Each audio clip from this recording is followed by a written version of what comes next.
There is a photograph you have almost certainly seen. A young woman on a tennis court. Blonde, focused with a quality of focus that the camera catches only when it is absolute and unconscious, not the performed concentration of someone who knows they are being watched, but the real thing, the look of someone so completely inside what they are doing that the camera simply doesn't exist. She is 19 years old in that photograph. She has just won the French Open, Wimbledon, the US Open, and the Australian Open in the same calendar year. She is about to win the Olympic gold medal. She is in the middle of one of the most staggering individual athletic achievements in the history of sport. And her father, the man who built her. The man who gave up his job when she was 6 years old to dedicate his life to making her the best tennis player on earth, is watching from the stands with a set of financial arrangements that will eventually land him in prison, and will leave her carrying a shadow that the Golden Slam cannot lift. You saw the triumph in that photograph. The rest of the story was out of frame. Have you ever been so celebrated for what you accomplished that the question of what it cost you what you didn't choose, what was chosen for you, what you carried without anyone asking whether you wanted to simply never came up? Because nobody who watched Steffi Graf win asked that question. They were watching history. And history, in the moment of its making, doesn't have time for the cost. But the cost was real, and this is the story of what it was. It is 1995. A courthouse in Germany. Peter Graf, father of Steffi Graf, manager of Steffi Graf, architect of the most dominant single-player tennis career in the Open era, has been arrested. The charge is tax evasion. The allegation, which German prosecutors will spend months building into a case that results in conviction, is that he fraudulently underreported his daughter's income by millions of Deutschmarks across years of her career. Steffi Graf is 25 years old. She has been the #1 ranked tennis player in the world for the better part of a decade. She has won 16 Grand Slam titles. She has been the centerpiece of a management and commercial operation that her father has controlled entirely and without oversight since she was a child. She is on the professional tour when the arrest happens. She is competing in tournaments. She is playing tennis because tennis is the only thing she has ever known how to do with the world falling apart around her, and because the court, the rectangle of lines and baseline and service box, is the only place where she has ever been. Entirely and completely. In control. She keeps playing. She keeps winning. And the story of what it costs a 25-year-old woman to play, through the public arrest and prosecution of her father while simultaneously managing injuries and a schedule and the commercial obligations of one of the most successful sports careers in history, is the story that the Golden Slam photograph leaves out. This story does not begin in that courthouse. It begins in Brühl, West Germany in 1969, in a living room where a man who had dreamed of something for himself decided, with total conviction, that his daughter would achieve it instead. Pull back far enough from the trophies and the records, and the 377 weeks at #1, and the legacy that has made her name the benchmark for dominance in women's tennis, and you find the origin that explains everything. Not the version the sport's promotional materials prefer, the natural wonder, the gift from nowhere, the effortless excellence.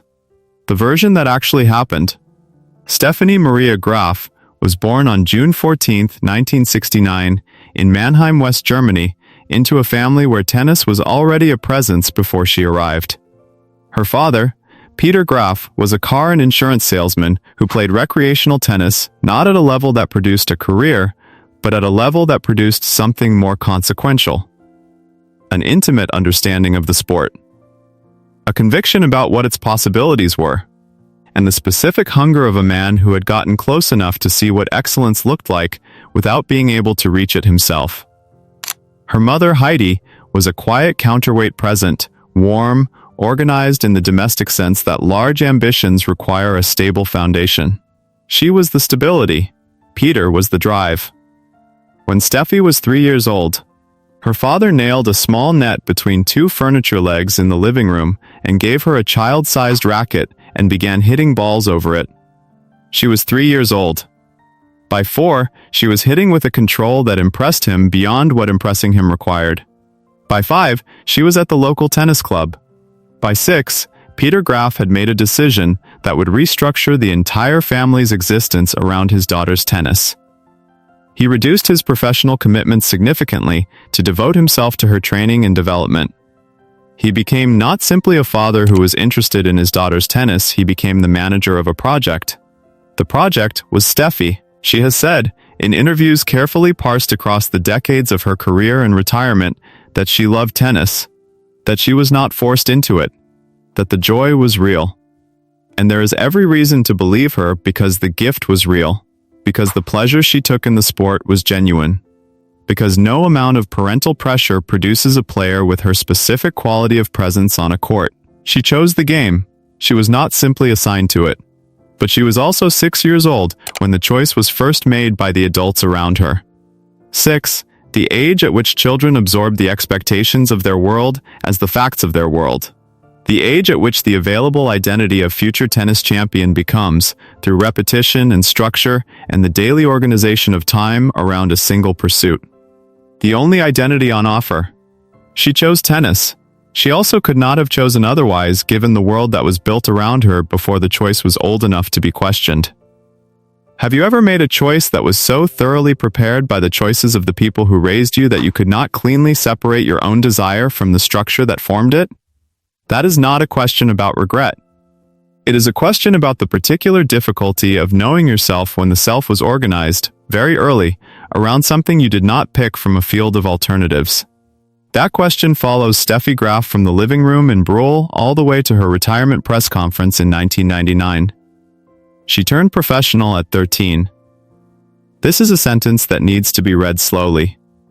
13 years old, playing on the adult professional tour, competing against women who were not girls, traveling the world with her father as her constant companion, manager, financial controller, and primary decision maker, living, from 13 onward, inside a structure of professional obligation and public expectation and commercial representation that no 13-year-old is equipped to evaluate or consent to in any meaningful sense. By 15, she was in the top 20 in the world. By 17, she was in the top 5. By 18, she was the world number 1. And everything she won from that point, every Grand Slam, every tournament, every match, was won inside a structure that Peter Graf controlled completely. He managed her contracts, he managed her endorsements, he managed her schedule, her appearances, her access, her media relationships. He was, by every account of the era, not simply her father, but her total professional infrastructure. The person who decided what she earned, and where it went, and what obligations she owed, and to whom. He was also, it would eventually emerge, the person who was deciding those things in ways that German law did not permit. The forehand, in the meantime, was rewriting the history of women's tennis. It needs to be named as what it was not as a footnote to the story about her father, but as the thing itself. The forehand of Steffi Graf is, in the technical history of tennis, without precedent in the women's game. The pace, the angle, the consistency of contact that made it simultaneously a power shot and a precision instrument. Players who faced it for the first time have described the specific experience of understanding, in real time, that they had no answer for it, that the preparation they had made. The tactical planning, the physical training, was insufficient against something that operated by different rules. She went 72-3 in 1988, the year of the Golden Slam. She won the French Open, Wimbledon, the US Open, the Australian Open, and the Olympic gold medal. In one calendar year, at 19 years old. The statisticians were reaching for new language, the headlines could not contain it, and her father was in the stands. There is a version of Steffi Graf's story that the tennis world has always told comfortably. The records, the forehand, the dominance, the Golden Slam. The competitor who simply had more of the relevant thing than anyone else in her sport for her entire professional career. That version is accurate. It is also incomplete in ways that require the other version to be told alongside it. The other version is the one about what it means to have the person responsible for your professional life also be the person responsible for your emotional life, to have your manager and your father be the same man. To have no access to independent financial advice, no buffer between the commercial decisions being made about your career and the parental authority of the person making them. To have, in the literal sense, no way of knowing whether the income you were generating was being managed honestly because the only person who knew was the one managing it. She did not know about the tax arrangements that landed her father in prison. This was established by the investigation and affirmed by the court. She was not charged. The probe into her own potential knowledge was closed without prosecution, but not knowing is its own condition. It carries its own cost. There was also, running through this period, a burden that had nothing to do with her father and everything to do with the sport itself, one of the darkest episodes in professional tennis history, and one that touched Steffi Graf's career in the most indirect and most damaging way possible. In 1993, a man named Günter Parche attacked Monica Seles during a match in Hamburg, stabbing her in the back with a boning knife. His stated motivation: to return Steffi Graf to the world #1 ranking, which Seles had taken from her. Parche was a deranged obsessive who had no connection to Graf, who acted entirely without her knowledge, and for whose actions she bore zero responsibility. She said all of this clearly, publicly, and she lived, from 1993 onward, with the specific and unasked for weight of being the indirect object of an act of violence that she abhorred and that she could not undo. The wins she accumulated during Seles's absence from the tour, the 2 years during which her chief rival was recovering from a wound that a stranger inflicted in her name, were legitimate wins. They were also wins made in circumstances she had not created and could not clean. She spoke about it rarely. She was always careful. She acknowledged the impossibility of the situation without using the acknowledgement as performance. And she carried it alongside everything else she was carrying. She spent years of her career operating on the assumption that her professional life was being managed properly by the person she trusted most to manage it. She won Grand Slams under that assumption. She trained and competed and bore the physical and emotional weight of being the most dominant player in her sport under that assumption. And then, in 1995, the assumption was publicly shattered by the arrest of her father. She kept playing. In 1995 and 1996, while the investigation was public and the press was relentless and the details of the offshore accounts and the alleged underreporting were circulating through the German media, Steffi Graf played some of the most extraordinary tennis of her career. She won Wimbledon in 1995.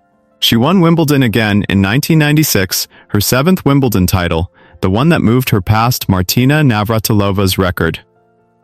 She was playing through her father's prosecution with a composure that is, when you understand what the composure was covering, one of the more remarkable things she ever did on a tennis court. Have you ever had to maintain a professional performance at the highest level? In public, with everything on the line while something in your private life was actively falling apart? Have you ever had to compartmentalize not just once, not for a week, but across months and years, while continuing to operate at a standard that required complete focus and zero visible distraction? Because that is what Steffi Graf did from 1995 through the end of her career. Not despite the circumstances. Through them, the biggest crisis came not from the arrest, but from its aftermath, from the specific, private, expensive weight of being the daughter of a man whose disgrace was public and permanent. Her father was convicted in January 1997. The sentence was 3 years and 9 months. The court found that he had evaded taxes on more than 12 million Deutschmarks of her income. She was 27 years old. She had spent 24 of those years inside the structure he had built. The structure was now publicly discredited. The person at the center of it was going to prison. She continued to compete. She won the French Open in 1999, defeating Martina Hingis in 3 sets in a match that is remembered as one of the finest Grand Slam finals of the decade. It was her 22nd Grand Slam title. She was 29. She had been playing professional tennis for 16 years. Her body, the knee that had required multiple surgeries, the back that carried 16 years of professional competition, was presenting its account. She retired in August 1999. The press conference was composed. It was always composed with her. The voice did not break. She said the right things. She said she was proud of what she had achieved and grateful for what the sport had given her. She did not cry. She had been performing composure for a very long time. And now, finally, the performance was over. Have you ever arrived at the end of something that had been your entire life, not a chapter of your life, but the structure of it, and felt? Underneath whatever relief or pride or grief was appropriate to the moment, the specific disorientation of a person who doesn't yet know what the silence sounds like? Because tennis was not a career Steffi Graf had, it was the architecture of a self that had been built around one pursuit from the age of 3. Retirement was not a transition, it was a demolition, and the person she discovered in the space that followed had to be built from something other than the forehand. What Steffi Graf built after retirement is, in many ways, the most quietly remarkable chapter of her story. She did not manage a graceful public diminishment into the tennis establishment. She did not become a commentator or an administrator or a brand ambassador for her own legacy. She did not sign a deal that required her to be Steffi Graf, tennis legend, in perpetuity. She did not, in other words, do what the industry that had consumed her from the age of 3 expected her to do when the playing was over. She found Andre Agassi, who had his own complicated and fully inhabited story of performance and authenticity, and the gap between the public image and the private person. Agassi had spent years wearing a wig and performing rebellion and constructing a commercial persona that had almost nothing to do with who he actually was, and had, through the long and genuinely difficult work of reckoning with that, found something more honest underneath it. He had written about this with an openness that the sports world found disorienting. He was, when Steffi found him, a man who had stripped away the construction and was trying to live in what remained. She found him, and this matters when both of them were at their most fully themselves. Not the product, the person. Agassi had spent years dismantling his own constructed image and finding something more honest underneath it. Steffi had just retired from the structure that had organized her life from childhood. They were, when they found each other in 1999, two people who had been performing versions of themselves for years, and who were, finally, free not to. They married in 2001 in a private ceremony in Las Vegas. There were no cameras at the wedding, no press statement. Two of the most photographed athletes in the world got married as privately as it was possible for two of the most photographed athletes in the world to get married. They had a son, Jaden, in 2001, a daughter, Jazz, in 2003. The life Steffi Graf built after the tennis was, by every available account, one of the most genuinely private lives maintained by a figure of her fame. She is not on social media in any substantive form. She attends select events. She gives occasional interviews. She gives her full attention, visibly and consistently, to the life she chose rather than the one that was chosen for her. The central irony of Steffi Graf's life is precise. The woman whose childhood was organized entirely around a career she did not fully choose grew up to build a life she chose entirely. The sport she conquered from the age of 3 was replaced, finally, by a life that was her own invention. The composure that was built in the structure her father constructed is now maintained in the structure she built herself. These are not the same thing. The second one is better. In 2026, Steffi Graf is 56 years old. She lives in Las Vegas, Nevada, with Andre Agassi. In the specific domestic ordinariness that former professional athletes sometimes achieve when the career ends and the person underneath it finally gets full-time occupancy of their own life. Jaden is 24.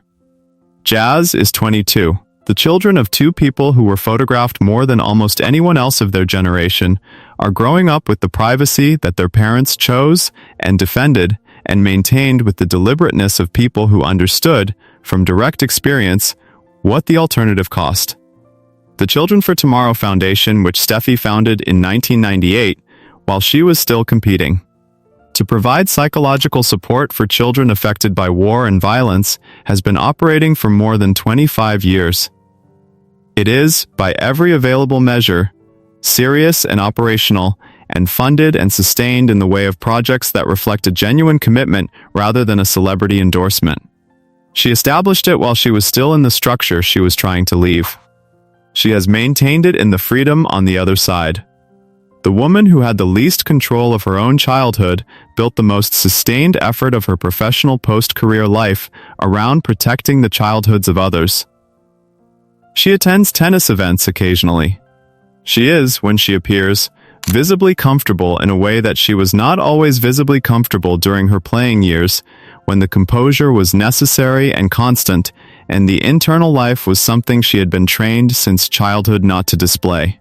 The composure is still there. It simply, now, appears to cost nothing. She gave the sport 26 years. The sport gave her a record and a legacy and a name that the women's game still invokes as the benchmark for what dominance can look like. It gave her a childhood consumed by training and a father whose management of her career landed him in prison. It gave her the Monica Seles incident as an uninvited shadow. It gave her the injuries and the surgeries and the physical accounting of a body that had been treated as an instrument of competition from the age of 3. It also gave her, in some sense, she has never quite articulated but has never denied, the composure. The discipline.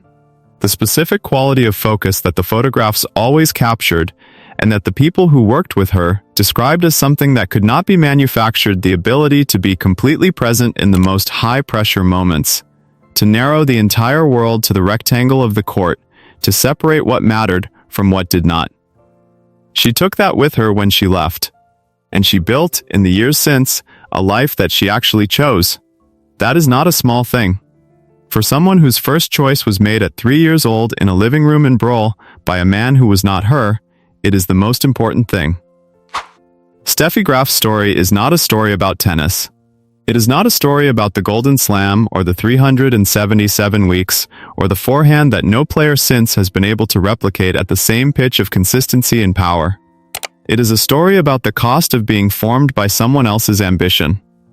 About what happens when the gift you were born with is identified before you are old enough to consent to having it developed, and when the person who develops it is also the person who profits from it and who eventually disgraces himself with the profits. About the specific difficulty of knowing yourself when the self was organized from the first years of your memory, around a single purpose you did not choose and cannot later undo.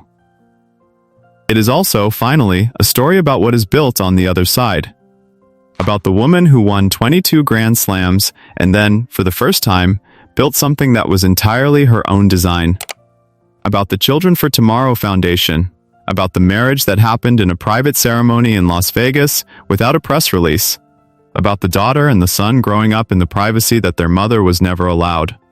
We watch the Golden Slam photograph and we see triumph. We should also see everything the frame excluded. The father in the stands. The structure that would eventually be prosecuted.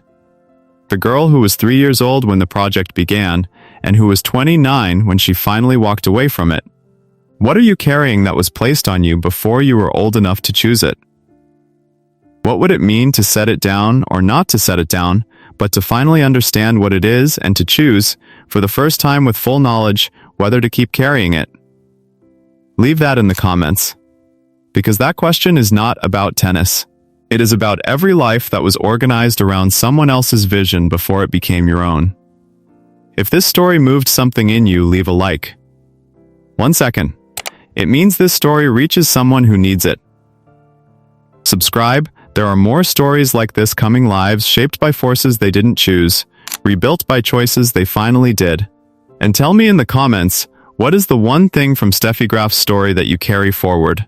Because the most important match she ever won was not in any stadium. It was the quiet, private, daily match of building a life that no one else had designed for her. She won that one too. We'll be back.